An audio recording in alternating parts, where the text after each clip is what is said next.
Bon les gars, je vous attrape direct en sortant du CrossFit. Troisième semaine vers mon objectif de faire 50 000 € de plus-value en achetant, rénovant et revendant un appartement. La semaine dernière, je te parlais des chiffres d'un appartement qui me plaisait pas mal. J'ai envoyé l'offre hier soir, donc j'ai pris une petite vidéo avec mon portable, je vous la mettrai rapidement. Donc cette semaine, je vous emmène avec moi tout au long de la négociation et on va voir comment ça avance dans le projet. Reste bien jusqu'à la fin de la vidéo parce qu'on a 99% de chance d'avoir la réponse de si je continue avec cet appartement, si j'arrive à négocier un peu comme je veux, ou si je passe à un autre projet. Salut les gars, super nouvelle de mon côté, la vente de mon appartement à La Réunion vient d'être signée, donc là je viens de recevoir les papiers de la part du notaire. Donc c'est tout con, mais ça me déleste d'un poids parce que je vais vraiment avoir l'argent sur mon compte et je vais vraiment pouvoir investir ici en Normandie, donc je suis hyper content. Je vous montre l'attestation tout de suite pour vous faire voir combien je vais avoir sur mon compte bientôt. Hop. Alors, l'attestation elle est ici, vous pouvez voir ici 153 000 € la vente de l'appartement. Alors comment j'ai réfléchi tout au long de la négociation?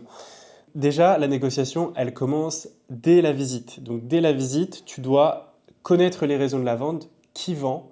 Donc si c'est un agent immobilier, c'est plus simple, comme ça tu peux poser des questions sans sentiment, sans gêner, etc. Donc connaître la raison de la vente. Donc moi dans mon cas par exemple, le vendeur il vend, en fait c'est un marchand de biens qui a racheté tout l'immeuble et qui revend au lot.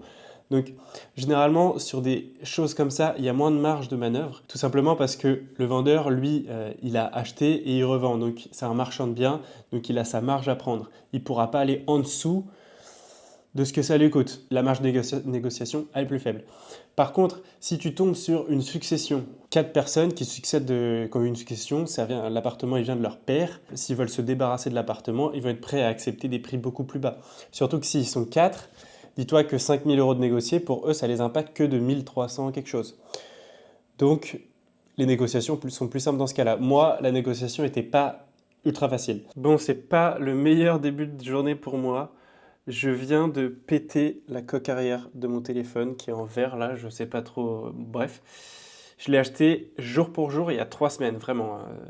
Je m'en parle il y a 3 semaines. J'ai jamais mis autant d'argent dans un téléphone, je crois que j'ai mis 450 balles sans reconditionner. Et j'ai aussi jamais pété de téléphone de ma vie, quasiment. Je crois que j'ai dû en péter un il y a 10 ans, voire plus. Bref, j'ai des boules parce que c'est la première fois que je mets autant d'argent et je le pète en 3 semaines. Bon, l'écran de devant est toujours nickel, mais bon, ça fait chier quand même.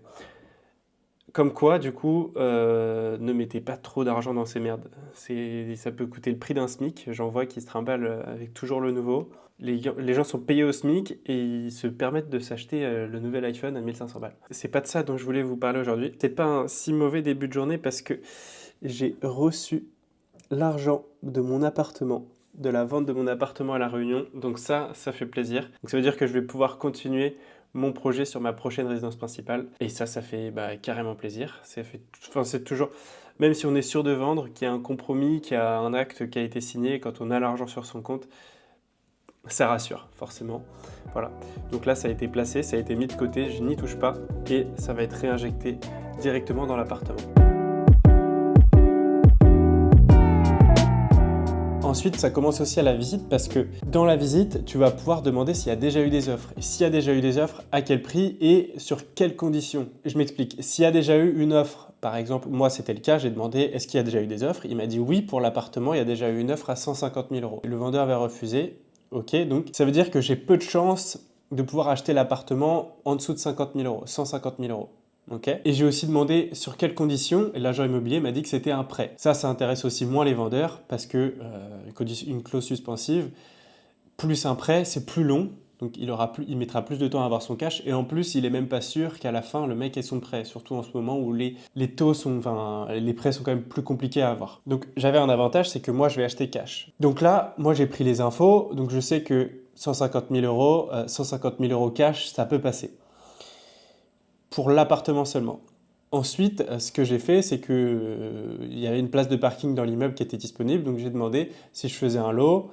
Forcément, faire un lot, on va acheter plusieurs trucs au vendeur, donc on va avoir une meilleure marge de négociation. Et là, ce que j'ai fait, c'est que j'ai dit à l'agent immobilier, je lui ai dit, je vais vous faire une offre pour l'appartement plus la place de parking, sans dire de prix pendant la visite. Ok ? L'agent immobilier m'a dit: «Ah OK, bon bah si vous faites une offre pour ça et ça, je pense que vous pouvez faire une offre à 160 000, ça va passer». Donc déjà, je savais à peu près jusqu'à où je pouvais aller dans ma négociation. Ce que j'ai fait ensuite, c'est que l'offre, je les ai laissés un peu patienter, je les ai laissés un peu mariner, j'ai dit: «Je vais faire une offre». Mais j'ai pas fait une offre directe en rentrant chez moi parce que je savais qu'il y avait pas d'autres visites. Je leur avais demandé, il n'y avait pas d'autres visites jusqu'à fin de semaine d'après.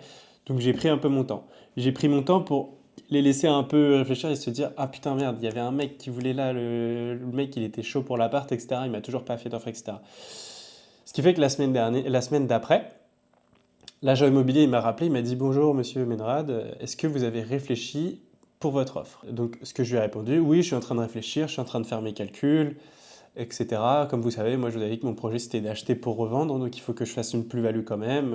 Et je n'ai encore pas fait l'offre directement au téléphone, j'ai attendu un peu avant de faire une offre. Pourquoi j'ai attendu? En fait, j'ai attendu un peu pour leur faire peur qu'ils perdent le client et qu'ils disent et qu'ils vont s'attendre à, tu vois, s'ils s'attendent à 160 000, que le mec il envoie l'offre le soir à 160 000, tu vois, ils sont hyper contents. Par contre, si le gars il prend un peu de temps, tu vois, et qu'ils ont l'impression de perdre le client, ils vont être prêts à baisser un peu plus le prix. Je savais qu'à 160 000, ça pourrait passer, donc j'ai essayé d'aller un peu plus bas.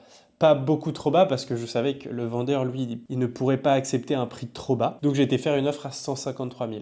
J'ai aussi reçu une réponse, comme vous avez pu le voir normalement sur la courte vidéo, j'ai fait une offre à 153 000 euros pour l'appartement, qui était, donc pour l'appartement plus la place de parking, qui était affichée, donc les deux ensemble, pareil, 159 plus 15 000, donc 174 000 euros, ce qui fait une négociation en tout de 21 000 euros. Alors, une tentative de négociation de 21 000 euros. C'est une offre, on va dire, relativement agressive, même si en réalité ça ne l'est pas vraiment, il n'y a que 21 000 euros. Sur un bien dans cet état, c'est pas très agressif non plus comme négociation. Voilà.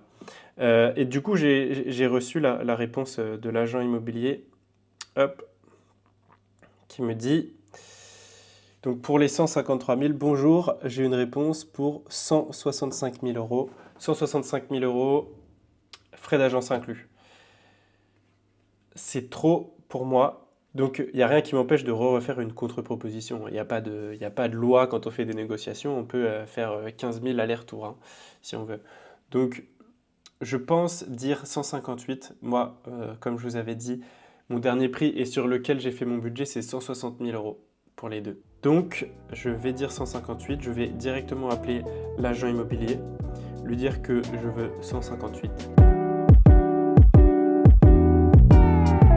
Je reviens du coup de téléphone avec l'agent immobilier. Je suis pas très fier de moi là sur la négociation. J'ai dit que je faisais une contre-proposition à 158 000 et à la fin de la discussion, j'ai dit: bon, de toute façon, moi ma dernière offre, c'est que je veux la place de parking gratuite. Donc 159 000 euros en fait. Bref, je me suis déjà grillé de 1000 balles juste pour ça. Bon les gars, je viens un peu de me faire piéger. J'ai l'agent immobilier qui vient de m'envoyer 160 000, c'est ok, on envoie les papiers au notaire.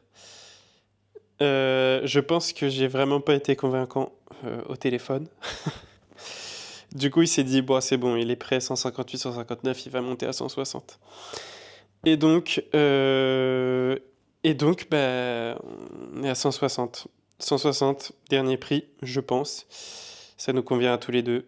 Donc, ben, on va partir là-dessus. Là où eux, ils ont été très forts en négociation, c'est que l'agent immobilier, il m'a pas forcément laissé le choix. C'est pour ça que des fois, ça peut être très bien de l'avoir de son côté, l'agent immobilier, et que ça peut beaucoup servir. Là, vu qu'il est pote avec le vendeur, je me suis un peu fait avoir sur les 158. Quand j'ai proposé 158, 159 au téléphone, il m'a renvoyé un message en me disant 160 000 acceptés, alors que j'avais dit 158. Hein. Et il m'a dit 160 000 acceptés, les papiers sont envoyés au notaire. En me verrouillant et en me disant: c'est trop tard, mais 160 000, si t'es ok, c'est ok.